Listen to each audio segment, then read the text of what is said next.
Avant de mourir, j'ai envie de vivre. Voilà ce que je me suis dit il y a 6 ans.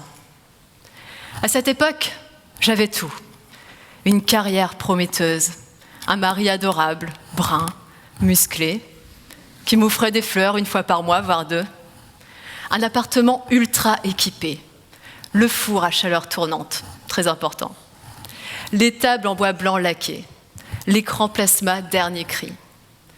J'avais la vie devant moi et plein de belles perspectives. Je travaillais énormément. Mais je m'évadais pendant les vacances dans des destinations de rêve. Île Maurice, Tanzanie, Seychelles, Aix-en-Provence. Mais j'avais tout. Mais il me manquait une chose essentielle, l'harmonie. Je sentais que cette vie cadrée, normée, raisonnée, eh bien cette vie n'était pas la mienne. Et j'ignorais comment faire pour qu'elle le devienne. Et ça se traduisait par un malaise latent, comme lorsque vous avez ce poids sur les épaules qui vous pèse et qui pourrait finir par vous étouffer. Je voulais m'en débarrasser, mais je ne savais pas comment. Ça m'a pris plusieurs années avant de trouver la clé.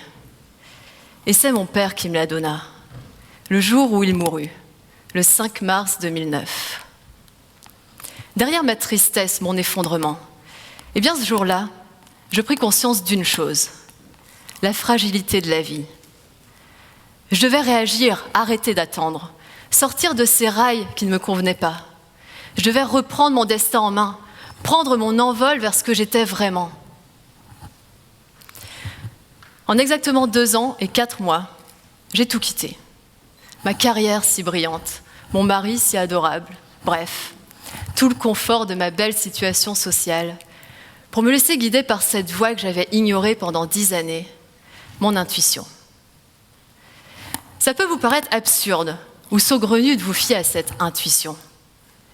Mais lorsque mes œillères sont tombées et que j'ai ouvert les yeux, le constat était clair. Ma raison m'avait poussé à côté de moi-même. J'étais là où je ne devais pas être.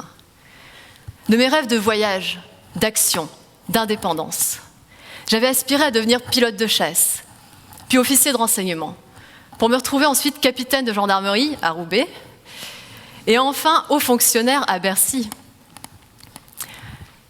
Ce que je voulais désormais, c'était façonner ma vie selon mon véritable moi, celui qui se trouvait ici, et non pas ici, et encore moins dans les mains d'autres personnes. C'est pourquoi j'ai fait le pari d'expérimenter mon intuition. Vous la possédez tous, que vous soyez du sexe féminin ou masculin. Et oui, messieurs, ce que vous appelez intuition féminine, eh bien ça vous concerne aussi. Et ouais, et je sens que vos femmes vont être moins tranquilles, non ? L'intuition vous permet quasi instantanément de détecter les signaux négatifs qui annoncent un danger pour vous, mais également les signaux positifs qui indiquent ce qu'il y a de mieux pour vous. Quand j'ai cherché à y accéder, ce fut quelque peu chaotique dans mon esprit. Ma raison me criait « Ah, Mélinda, qu'est-ce que tu fais ? Tu vas pas tout quitter ? Continue ta carrière, tu vas avoir un prochain poste qui te plaira. Et puis lui, ton mari, ah, tu vas pas divorcer quand même, il va être malheureux. Et que vont penser tes proches ?» Et une autre voix me murmurait « Mais pars ! Cette vie, c'est pas toi ça !» Ce à quoi ma raison répondait « Mais si tu pars, tu vas aller où ? Qu'est-ce que tu vas faire de ta vie ? Comment tu vas gagner ta vie ?» Je tendais l'oreille vers mon intuition et j'entendais ça.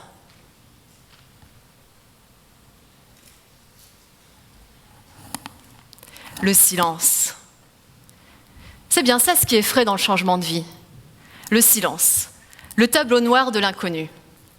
Je devais me fixer un objectif, un cap. J'ai alors commencé l'apprentissage de quelque chose de nouveau, l'écoute de soi. Et ça m'a pris du temps. Car si mes études m'avaient parfaitement enseigné l'art de raisonner ou démontrer, de résoudre des équations insolvables, eh bien rien ne correspondait de près ou de loin à l'art de s'écouter. Peu à peu, je me suis donc ouverte à ce que je ressentais, à ce qui me faisait vibrer. Lorsque vous vous dites « Waouh !» Et ce « Waouh !» ce fut de revenir à mes rêves de voyage, d'action, d'indépendance. J'ai décidé de voyager seule pendant plusieurs mois. Je me suis assise dans mon salon, devant une carte du monde. J'ai fait le vide en moi et j'ai laissé mon regard me porter vers l'inconnu. Ça m'a amené loin, très loin, jusqu'à l'extrême orient de la Sibérie, tout au nord du Kamtchatka. Ce fut quasi magnétique. Mon regard ne pouvait plus se détacher de cette région. J'ai su que je devais aller là-bas. J'ai commencé à en parler autour de moi, et rapidement, un mot revenait. Impossible. Trop loin, trop dangereux, trop isolé. D'autant plus pour une femme seule. Je devais prendre contact avec des nomades retirés dans la toundra, trouver des financements pour ce projet, apprendre les bases du russe. Tout ça en un peu plus de 2 mois. Si j'avais écouté ma raison, je me serais arrêtée là. Mais j'avais fait le pari d'expérimenter mon intuition. J'ai persévéré. J'ai mis ma raison au service de mon intuition. J'ai construit mon projet et je l'ai réalisé. Au Kamtchatka, j'ai rejoint 10 éleveurs de rennes, les Tchoukts, qui nomadisaient jusque la mer de Bering. À pied, pendant 3 mois, sur près de 1000 kilomètres, nous avons traversé la toundra, franchi les montagnes, sans croiser une seule autre présence humaine. Un seul rythme ne comptait, celui de la nature. Et c'est à ce rythme que peu à peu, les milliers de pensées qui envahissaient mon esprit se sont évanouies. Plus j'avançais auprès des Tchoukts, plus je m'imprégnais de leur savoir, et plus j'oubliais le mien. Car dans ces immensités, vous n'avez plus de normes, plus d'influence quelconque. Vous êtes seul avec vous-même. Vous n'avez plus qu'à désapprendre pour réapprendre et enfin être. J'ai réappris à regarder et écouter, à déceler le moindre mouvement, le moindre bruissement qui révélerait un danger. Un ours, un loup, un orage. J'ai renoué avec mes sens. J'ai retrouvé la vue, l'ouïe, l'odorat, le goût, le toucher.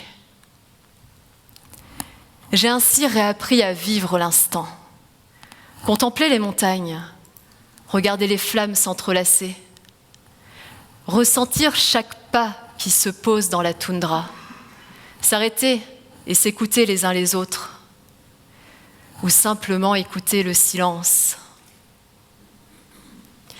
Et ce silence qui, quelques années auparavant, m'angoissait, eh bien ce silence, c'était précisément ce que je recherchais. Dans le silence de la nature, j'accédais au silence de l'esprit. J'accédais davantage à mon corps, à mes sens, et à celle-là même qui m'avait guidée jusque-là, mon intuition. Depuis, elle est devenue ma meilleure alliée. Après le Kamtchatka, elle me guida en Alaska, en Pologne, en Indonésie, au Kyrgyzstan, dans l'Himalaya, et aujourd'hui ici, devant vous. Associée à la force de ma raison, l'intuition m'a permis de rendre l'impossible possible. Et lorsque vous l'écoutez, vous n'avez plus de remords, plus de regrets, car vous agissez selon ce que vous êtes. Et l'intuition vous ouvre les voies de l'harmonie. Merci.